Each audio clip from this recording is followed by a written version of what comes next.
one of my favorite people at HSLDA is Will Estrada, and I'm going to bring him right up to the stage. Can you hear me, Will? I can hear you. Can you hear me? Yes, I can. How are you, Excellent. sir? Doing well. It is so good to see you as always. And I am just so excited about your topic today. But you are the man of the hour because truly everybody wants to talk to Will Estrada. Of course, as we come across this deadline, right, for public comments. And so we just thank you for being diligent and serving so well in the state of Maryland. We are so grateful for you. Everyone at MACHE loves you. Everyone at MACHE loves Will Estrada. So, Well, I love everyone at MACHE too. so I wanted to say that. I want to just give a little bit about your background, and then I'm going to have you take it away. We got exactly 1 minute, and you have the stage. But for some of you who don't know Will Estrada, he is the Senior Counsel at HSLDA, which stands for Homeschool Legal Defense Association. And Will is a homeschool graduate himself, right, from Pennsylvania. He got his JD from Oakwood College of Law. He's a licensed attorney in California, District of Columbia. He's also been licensed to practice law before the U.S. Supreme Court and the First and 11th Federal Circuit Court of Appeals. You know, Will Estrada is always hard at work, and we love you, Will. We appreciate your commitment not only to Maryland but across the nation. So without further ado, I want you to be able to take it away, and I want to be able to move out of your space to be able to give you liberty, sir, to say what you want to say to the Marylanders. So you guys say hello to Will. You guys just blow up the chat about Will Estrada. We're going to be, we're streaming live on our Facebook page for a limited time, but eventually our conversation is going to land on the all new MACHE YouTube page. So without further ado, I present to some and introduce to others the awesome Will Estrada, Esquire. Well, Lannisser, thank you so much for that very kind introduction. It is a privilege to serve Maryland homeschoolers here at Homeschool Legal Defense Association. As Lannisser said, I was born in upstate New York. Dad's from the Bronx, mom's from Brooklyn, and homeschooled for 1 or 2 years in New York. And then my dad was a public school teacher, so he got a transfer to Elmira, New York, where he taught for the New York State Public Schools. And then we lived in Pennsylvania just across the border. So myself, my 7 siblings, there were 8 of us kids. My mom gave up her career at IBM to stay home and homeschool all of us. Dad was a public school teacher, both in Pennsylvania and New York. And so I really saw just the benefits and blessings of homeschooling. I was a very high energy little boy. I probably would have been diagnosed, probably still should be diagnosed with ADD or ADHD if I had been in the public schools. My mom would often make me run around the house 20 times before I'd sit down. And would I sit down? No, I wouldn't. I would stand at the kitchen table, bouncing up and down, humming as I would do my math schoolwork. So grateful to my parents for homeschooling myself and my 7 siblings. My wife and I live in Northern Virginia. Actually, we can see Brunswick from our house in Virginia. We homeschool our 2 sons in Virginia, and I've been at Homeschool Legal Defense off and on since 2004. Started off as a paralegal to attorney Scott Woodruff. Some of the old timers on this call might remember when Scott Woodruff was HSLDA's attorney for Maryland. He's still here at HSLDA, just not covering Maryland. And then in 2006, I did all the federal lobbying for HSLDA, and I did that for 12 years until 2018. Worked with members of Congress. President Obama signed into law several bills that I had written that shepherded through Congress to make sure that homeschool graduates could enlist in the U.S. Armed Services. Back in 2009, 2010, homeschool graduates were being turned away. We're being told, sorry, you cannot serve. You have to get a college degree or you have to get the GED. So we fixed that. Today, young men and women who are homeschool graduates who want to serve their country can do so in the U.S. Armed Forces. Worked on a lot of other issues, reforming some of the federal requirements for child welfare agencies, reforming CAPTA, that's specifically the statute protecting parental rights and homeschool freedom in federal law. There's a great statute. It's codified at 20 U.S. Code, Section 7882, and that was language that I worked with members of Congress to make sure that was put in, and it says nothing in any federal law applies to a homeschool, whether treated as a homeschool or private school under state law. That's 20 U.S. Code, Section 7886. You can Google it as part of the federal law. And then in 2018, kind of had a midlife crisis and went into the U.S. Department of Health and Human Services. I was in the Office for Civil Rights. I went in career. So some would call me a career civil servant. Some would call me a bureaucrat. But I absolutely loved that work enforcing federal civil rights law and health and human services. HIPAA was one of the laws that I enforced. Served through the first Trump administration and the Biden administration, but I got bored. I left the federal government, gave up my cushy government job, and came back to the private sector. And a couple of years ago, came back to Homeschool Legal Defense Association, where I serve as senior counsel and handle 10 states and the District of Columbia for Homeschool Legal Defense. A little bit about me, enough about me. Let me turn to what you're all interested in. I'm going to cover 3 issues. The first one will be just how to homeschool in Maryland. I'm going to give a quick summary. Maryland has great laws, although most of them are in COMAR. They're the Maryland regulations.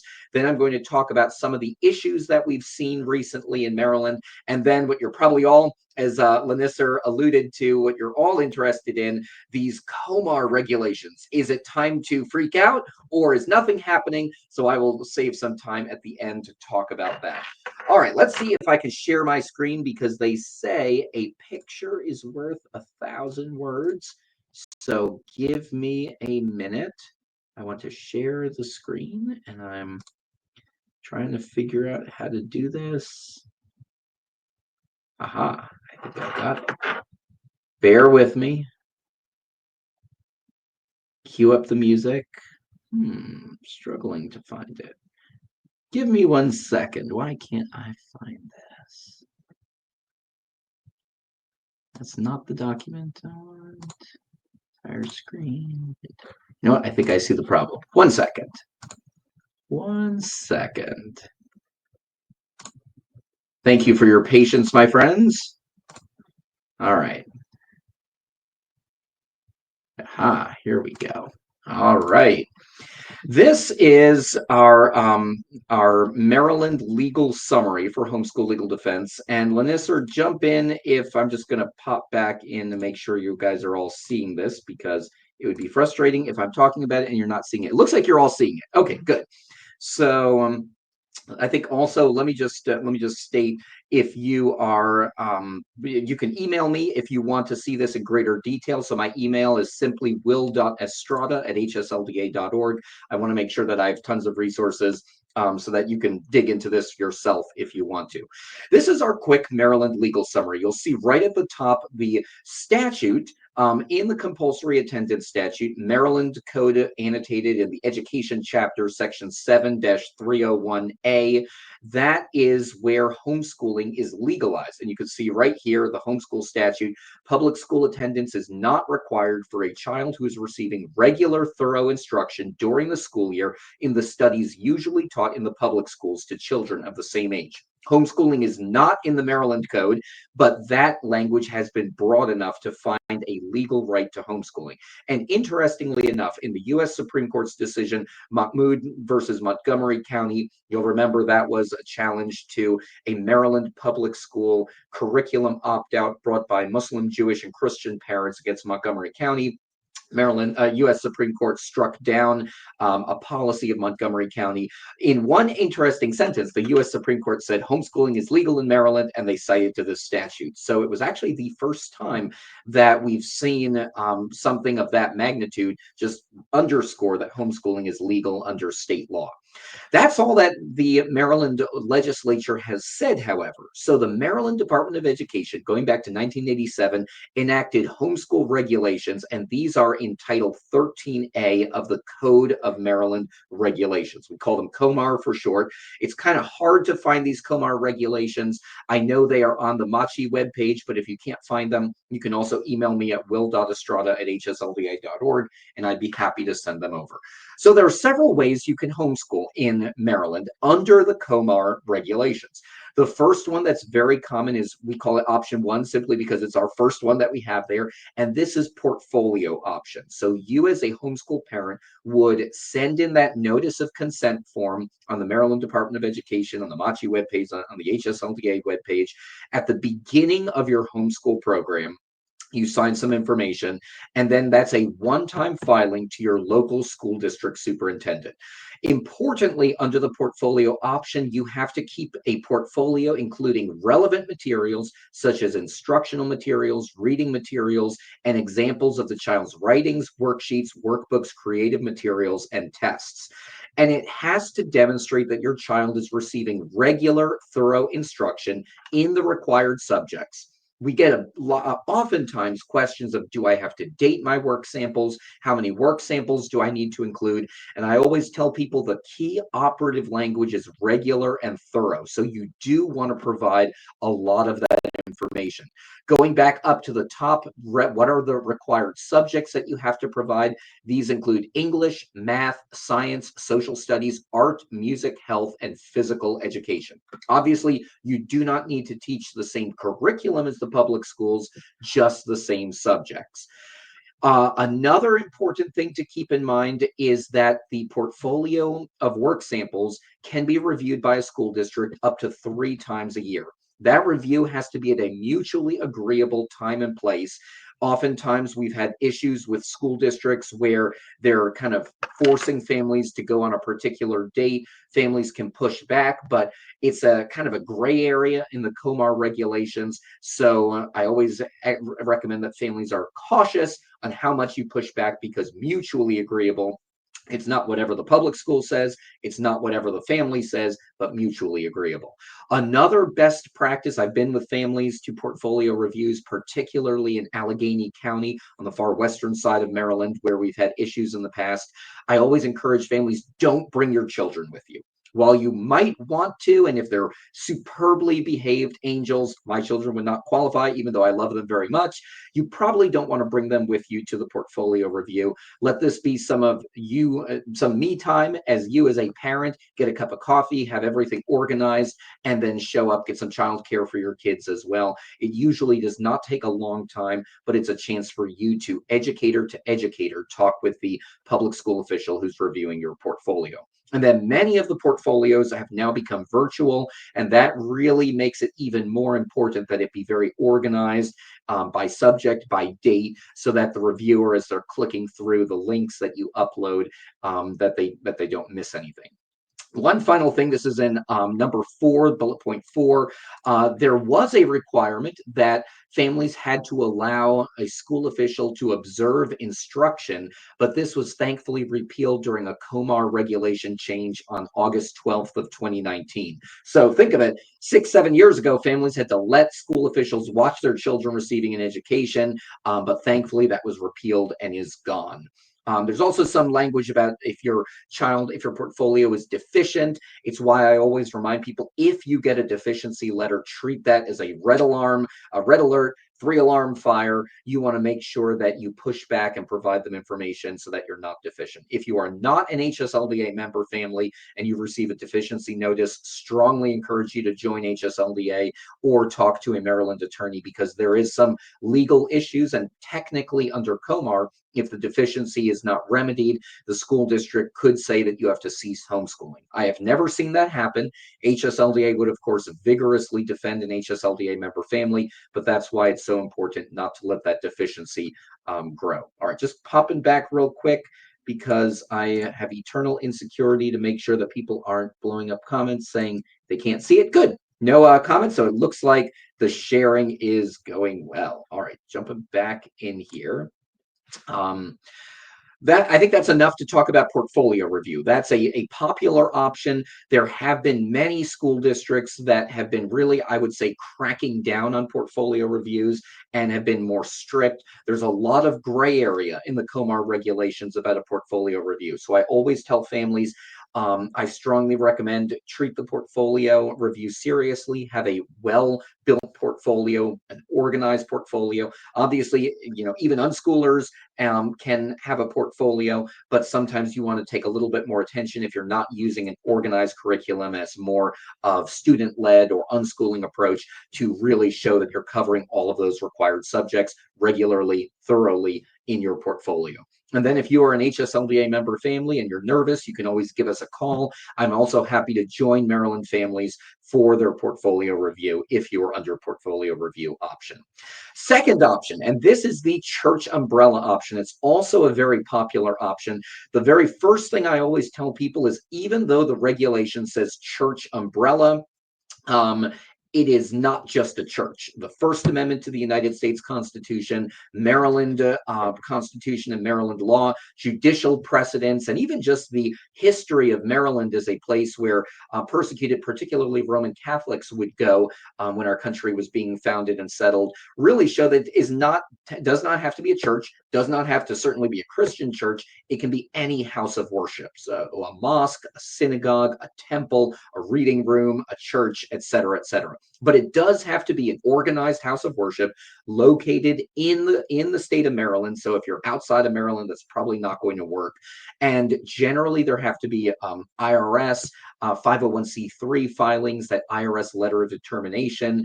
The house of worship needs to have some of the other things that are important are articles of incorporation, church bylaws, house of worship bylaws, and other documentation to show that it is a bona fide house of worship. Interestingly enough, we recently had to defend a church umbrella. They wanted to open up, and they had all their documents. They had their church bylaws, they had their church articles of incorporation, they had their IRS 501c3 letter of determination, but what they didn't have was a physical location. This was a Christian church where they said, we are a virtual church. They opened up during the pandemic. We serve congregants all around the world, but we're located in Maryland. And when they filed as a church umbrella, the bureaucrats at the Maryland State Department of Education said, no, we don't accept a virtual church. You have to meet in person. Now, I realize that among faith traditions, there is debate among, do you have to physically come together, or is it okay to be online? Many houses of worship dealt with that and struggled through that during the early days of the COVID-19 pandemic. But the way I looked at it was very simple. The bureaucrats at the Maryland State Department of Education don't get to weigh in on religious matters. So if this house of worship decided that they were called by God to serve as a virtual church, the Maryland State Department of Education bureaucrats had no authority to countermand that. And so we lawyered up. We actually got one of the best church lawyers in the nation, retained that attorney as local counsel for us. HSLDA will do that free of charge for our members, for the churches that we serve. And within a few short weeks, Maryland State Department of Education had reversed course, and this is now another church umbrella in the state of Maryland. So just kind of a long way of saying it does have to be a bona fide house of worship. And then as you can see there, the church umbrella or house of worship umbrella will send documentation to the Maryland State Department of Education. They will qualify as that church umbrella, house of worship umbrella. And once they go through that, then the church umbrella can supervise homeschoolers. No longer will the homeschool family have to go through a portfolio review or really have any interaction with the school district other than sending in that initial notice of consent at the beginning of homeschooling. All of the pre-enrollment conferences, all of the lesson plan reviews, all of the periodic conferences with families will take place by and through the church umbrella with the family. The family will verify the continuation of homeschooling, not with the school district as you would under portfolio review, but with your house of worship umbrella. I have an entire document for house of worship umbrellas that I can send to you. So again, email me at will.estrada@hslda.org if you're the administrator of a church umbrella, if you're thinking of running a church umbrella, and I can send you that documentation. If you're a member of HSLDA and you want to start one or want to work with your house of worship for it to become an umbrella to supervise homeschool families, then we'll help you, we'll assist you with that, and we'll hold your hand as you walk through that. Really good option for families who really don't want to have any interaction with the public school. And the interesting thing is we have not seen any restrictions put on house of worship umbrellas, unlike what we've seen with some of the portfolio reviews.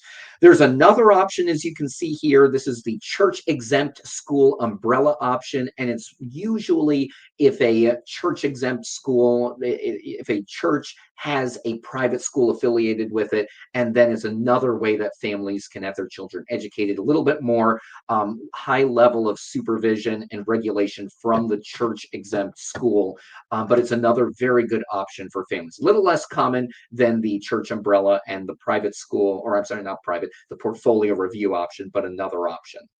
And then option 4, this is a state-approved school umbrella. Basically, this is if you had a non-sectarian private school in the state of Maryland that also allowed homeschool families to become a satellite campus. So that's another option, much more regulation with the Maryland State Department of Education. Talking really quickly about that notice of consent, this is that one-time notice of consent form that you file if you're withdrawing your children from public school or if you're beginning homeschooling for the first time. This goes to your local school district superintendent. It does not need to be refiled annually unless you are moving from one county to another. That's an area, that's a kind of gray area in COMAR that is not discussed. And so if you're under a church umbrella and you're moving from one county to another, I always recommend talk to your church umbrella. If you're under portfolio review, though, and you're moving from one county to another, I would recommend that you send a new notice of consent to the new superintendent of your new county. Again, it's not specifically required under COMAR, but it's a gray area where if a school district tried to enforce it, we'd probably lose as we defend you. And so I always recommend kind of discretion's the better course of valor on this one area. So again, if you're under portfolio review, I would recommend if you're under one county that you file another new notice of consent when you move to a different county. If you are under portfolio review, you don't need to send a notice of consent next year. You just simply would notify the school district you're going to continue to homeschool. You don't need to use a specific form. It could be a phone call, verbal, email. You could use HSLDA's form that we have on our webpage. You just have to in some way verify you're going to continue homeschooling.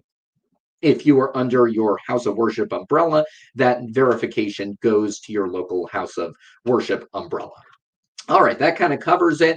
Real quick, teacher qualifications. There are none. Some states, for example, Pennsylvania, require that parents have a high school diploma or GED. Maryland does not have that. If you are a parent, you love your children, if you have the wherewithal to homeschool them, Maryland thankfully does not say you have to have this piece of paper from the government in order to homeschool. Standardized testing is not mandatory. Again, much better than Pennsylvania to the north, where you have to test in grades 3, 5, and 8. And then just kind of, there's no state RFRA legislation or state fundamental parental rights statute. That kind of covers the quick top level summary. I'm going to stop sharing here, just back so you can see my cheerful mug. Here we go. I'm looking real quick if we have any specific questions. I will, of course, be in the VIP discussion as well, and we'll talk to that. Next, what I wanted to talk about is what we've been seeing in Maryland, and I really kind of gave you the spoiler alerts that we've seen only one instance with a church umbrella. That was where the bureaucrats said, well, you have to meet in person. We're not going to take virtual, and we got that fixed. But then portfolio reviews. Many school districts we have seen in counties, it's about 1/3 of the counties now that I've dealt with. They have really been cracking down on the portfolio reviews. And so that's why I again, best practices will go through what I recommend for a portfolio review. Keep it organized. I always recommend keep it on paper format, either in a 3-ring binder by subject or with folders. I've seen families fail their portfolio reviews because they were trying to use technology and the iPad wasn't working or they couldn't find the documentation. So I always recommend go old school, keep it organized, have multiple subjects and multiple dates, again, showing regular and thorough for each child for your issues. for your portfolio review. And then oftentimes I talk to families who are like, well, I don't want to have to give this to the school district. And I recommend find a house of worship umbrella. There are a broad range of umbrellas from highly regulated to more for unschooling families. And that would make it so you don't have to have that interaction with the school district. But if you do, if you've had issues and you're an HSLDA member family, I would be more than happy to join you. I've sat through many portfolio reviews, and usually the school district people, when I never even have to say anything. I just kind of sit there wearing the suit and tie, and everyone's on their best behavior. It's great. It's kind of amazing, actually. Maybe Shakespeare was wrong when he said first kill all the lawyers, but who knows? Maybe I'm biased when I say that as well.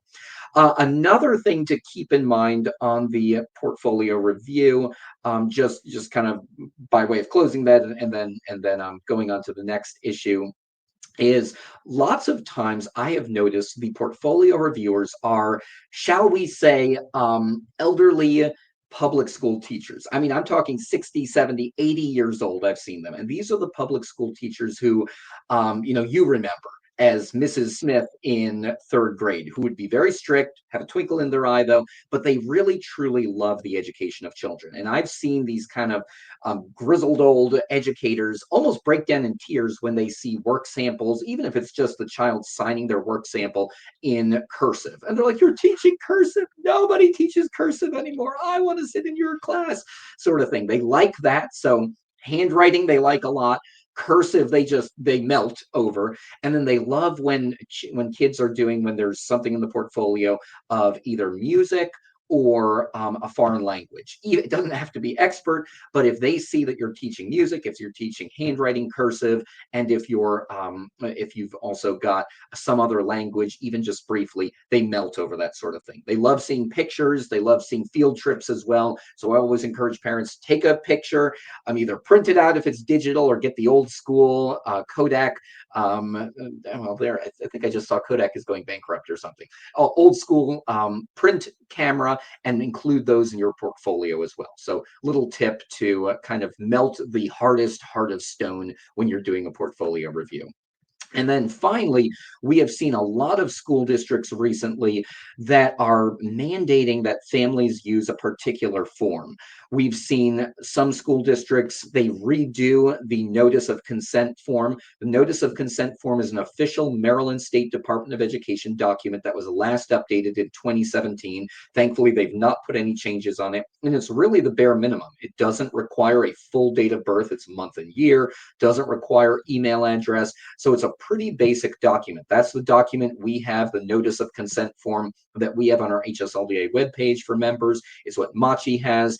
So I always recommend that when you're seeing a notice of consent form, go down and look at the very bottom and see if it says 2017, if it starts to have county specific information on it or a lot of additional information, then think to yourself, this is probably not the official Maryland State Department of Education form. Again, it's up to you. It's not the end of the world if you give them more information than is required by law. But for many families I talk to, they're like, I want to give the bare minimum to the school district. So I would recommend use that 2017 Maryland State Department of Education notice of consent form.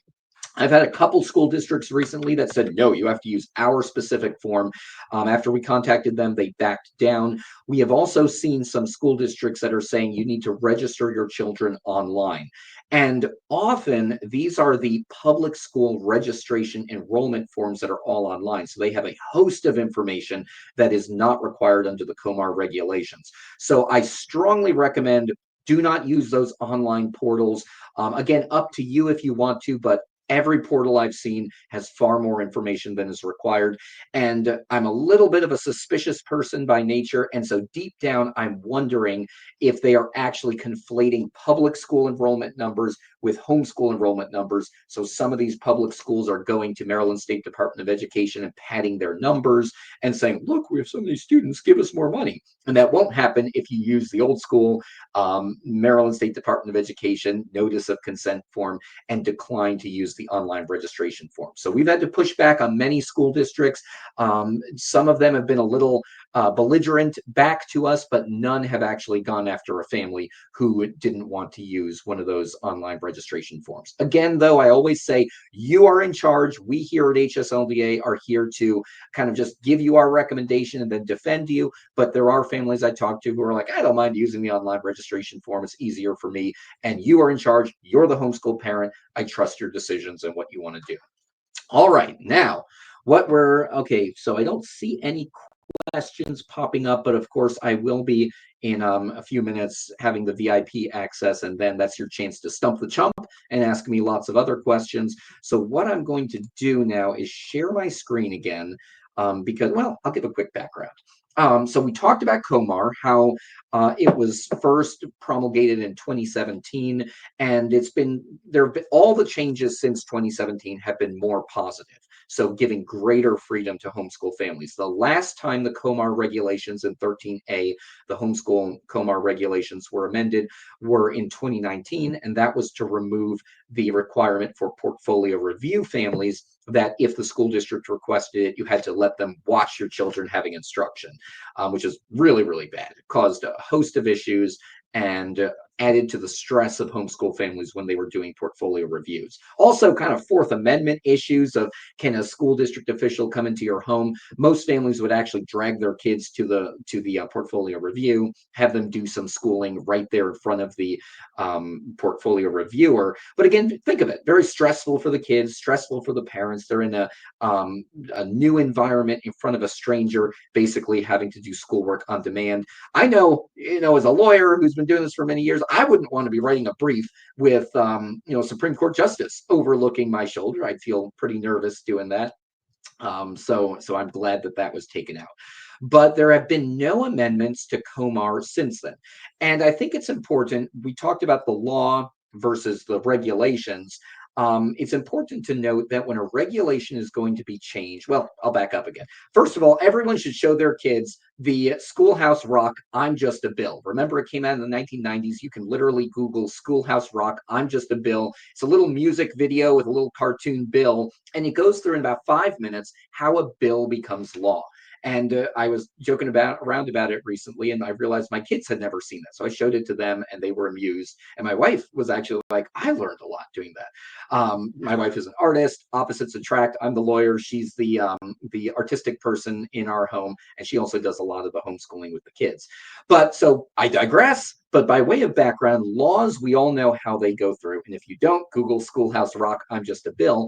But a legislator who we vote for will introduce a bill. There'll be committee hearings. We'll come and testify on bills. I've been up to Annapolis to testify. Many of you have as well. Then there's a vote in the assembly. A vote, if it passes, it goes to the Senate, goes back through committee. Then the Senate votes on it. There'll be a conference committee if needed. Yeah, there's Andra saying, I remember I'm Just a Bill. It was great. So if you haven't seen it, Google it, show it to your kids as well. And then it goes to the governor. And if the governor signs it into law, then it becomes a law. Of course, there's override process as well if a governor vetoes it. Generally, for an override, you need a 2/3, or some states even say 3/4 vote. That's how a bill becomes law. That's how they would change a statute.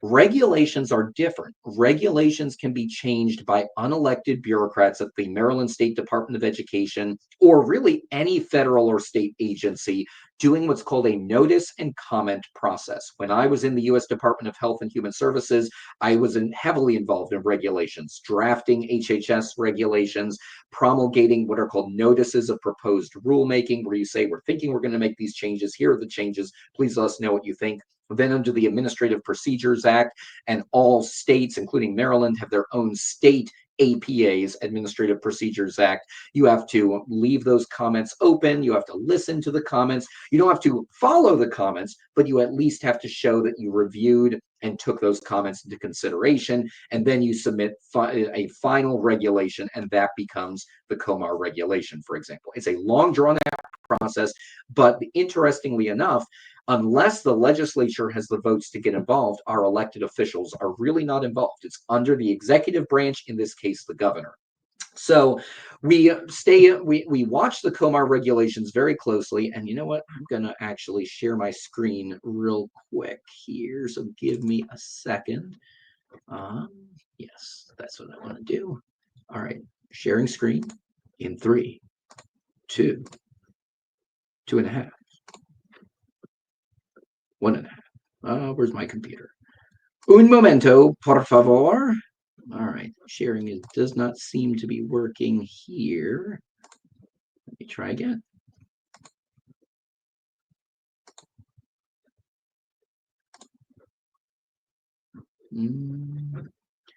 All right, take 2. Share image file. Give me 1 second. Because if it doesn't work, we can still talk through it, but it's much more interesting if you can see what I'm seeing.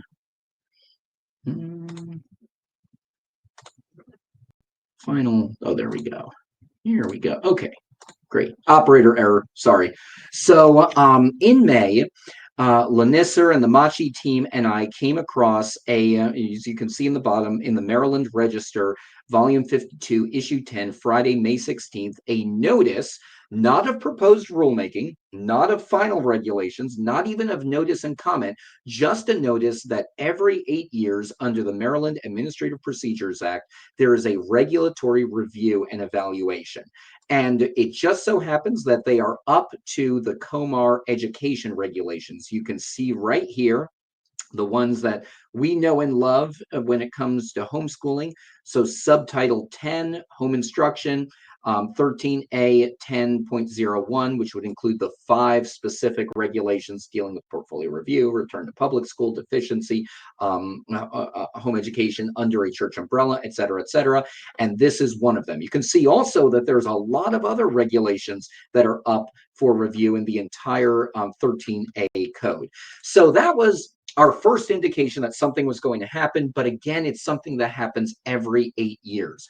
And then as you can see right here in this paragraph, what they are trying to do is they want to know the MSDE, Maryland State Department of Education, will evaluate the need to retain, amend, or repeal any provisions of these regulations based on whether they continue to be necessary for the public interest, continue to be supported by statutory authority and judicial opinion, are obsolete or other appropriate for amendment or repeal, and are effective in accomplishing their intended purposes. You can provide interested parties with an opportunity to participate in the review and evaluation process by submitting comments, and the comments would go to Madeline Hauk, and they would be due by August 15th, 2025. So that was the notice that came in May, and we've been discussing how next to proceed with this. And what we decided to do, and you know, maybe it wasn't the best idea, but Lanisser and I had many conversations. I know some other organizations have taken a different tact. We decided to kind of be a little bit quieter on this, that there would be plenty of chances if Maryland State Department of Education did a notice of proposed rulemaking to roll back our COMAR regs, but we had no indication that was happening. And so let's just say status quo works great. Let's not rock the boat. Part of this was, I think, as we've said in other webinars, there's an organization called the Coalition for Responsible Home Education that is working in all 50 states to try and eliminate homeschooling or do more regulations. They're a pro-authoritarian group.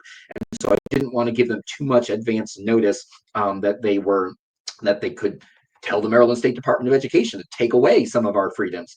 So that was what we came down on August 6th. We submitted a letter, and I'm going to go through that with you real quick.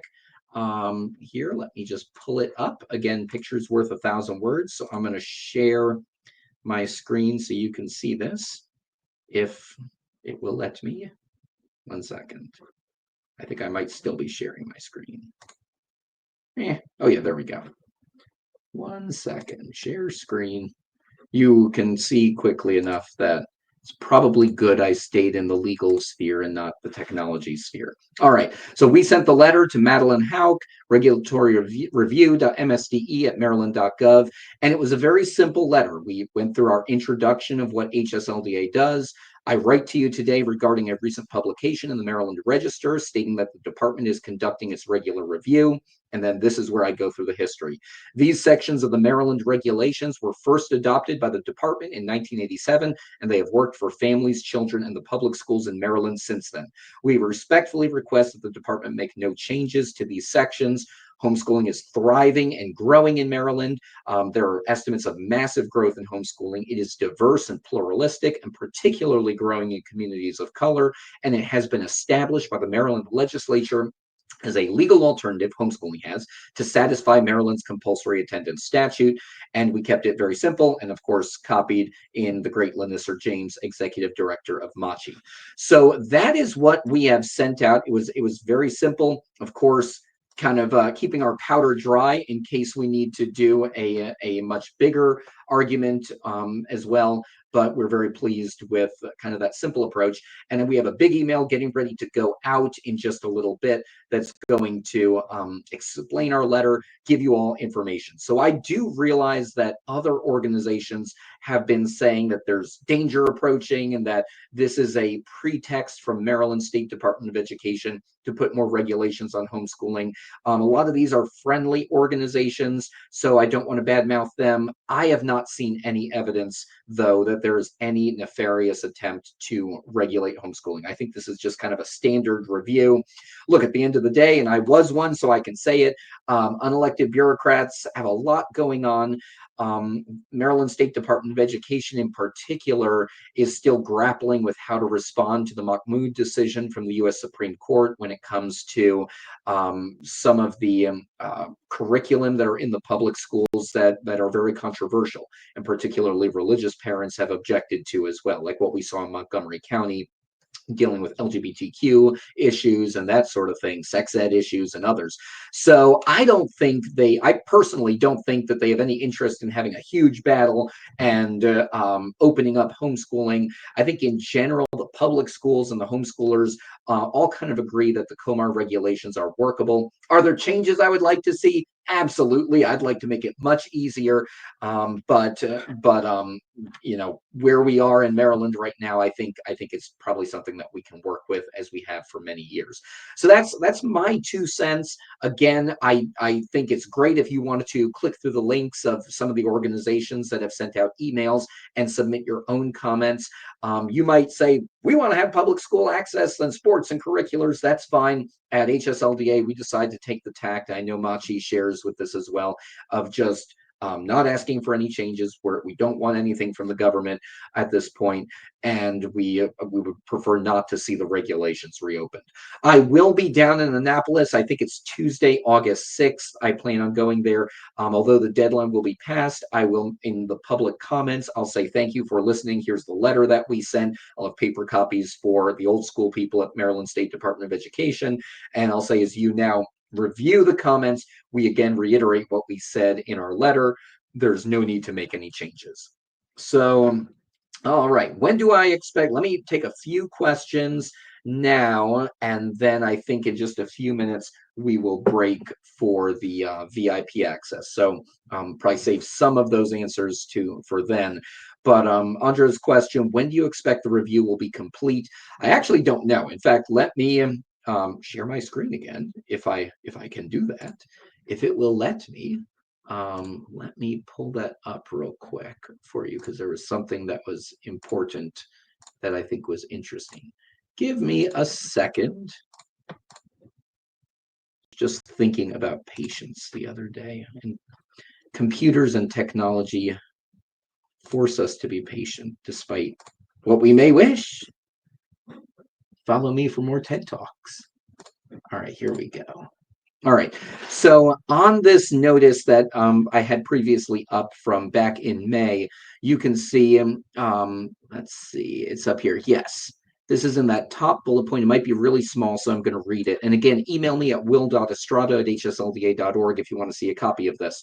This review will be documented in an evaluation report, which will be submitted to the General Assembly's Joint Committee on Administrative, Executive, and Legislative Review. So this is sort of like in Office Space with the TPS reports that, have you gotten your TPS reports done? So I do not anticipate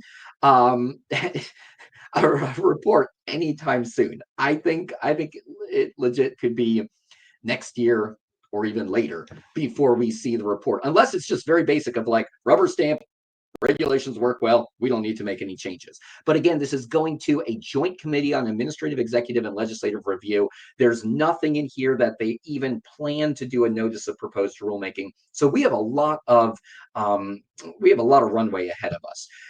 I think we will hear rumblings. We have our ears to the ground in Annapolis. Lanissa has a great team doing that, and just really, Lanissa, I've got to give her a shout out. She and the MACHE team have great relationships with both Republican and Democrat legislators in Annapolis, which is so critical. So I think we'll get intel if it looks like over the next year or so, if there's any rumblings or fomenting of we need to turn the screws on homeschoolers when it comes to the COMAR regulation. But really, the first indication we will have is when this committee is reported to the General Assembly Joint Committee on Administrative, Executive, and Legislative Review. Because what this report will include is really all the comments. So probably say something like, we received 500 comments regarding the homeschool COMAR regulations, and 498 of them said that the COMAR regulations are working, and 2 said that homeschooling should be banned and COMAR regulations should reflect that. We believe that the COMAR regulation, we agree with the majority of commenters and agree that the current regulations work just fine and recommend that there should be no changes. And then they'll move to the next section. That's probably what the report will say. If it says anything differently, this will be our first official notice. And so we're going to kind of keep our powder dry. We'll be putting out a statement sometime next week, most likely. I'll include a copy of that letter that we submitted, any of the other of our allies, their comments as well, so you can see it. And then we'll just kind of wait to see what happens. But our first major indication will be when this report is released to the General Assembly. If it is saying we agree with those 2 commenters, or we agree that there should be more restrictions on homeschooling, that's when we go into kind of full battle mode. That's why I've met many of you at the MACHE Capital Day, usually in March. It's just a beautiful day. Encourage you to already start looking for that email in March of 2026. Obviously, it won't come out anytime soon, but think about it. Sign up for the MACHE emails, sign up for the HSLDA emails, because if we get a bad report, we're going to start going to the legislatures. We'll be saying, you need to tell Maryland State Department of Education, leave homeschooling alone. And then we'll just have to wait to see if a notice of proposed rulemaking comes out. And that's when we send out action alerts saying everyone needs to flood the comments saying keep our homeschooling free.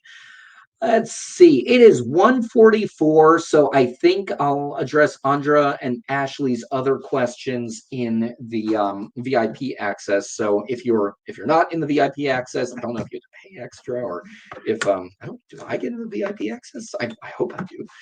If you didn't make it, then shoot me an email at will.estrada@hslda.org, and I'll try to answer that. But just to conclude, from the bottom of my heart, thank you for coming out to this. It's a privilege working with all of you. It's a privilege working with MACHE. I really do love what I get to do. I've been very blessed in my legal career, and I every day still am like, I get paid to do this, to work with homeschool families and defend and advance homeschool freedom. I've seen personally in my life and our children's lives. My wife is also a homeschool graduate from Virginia. Just the blessing it has been, the quality education, the quality time you get to spend with your kids. My kids don't need to lug their heavy backpack at 7 a.m. and get on the bus and then do homework until 10 p.m. I mean, I'm going off script here. So I just really love the benefits of homeschooling. I love working with all of you in Maryland. And again, if you're a member of HSLDA, call me anytime, email me anytime. But if you are on this call, whether or not if you're on this Zoom, whether or not you are a member of HSLDA, shoot me an email if you want any of the documents that we discussed.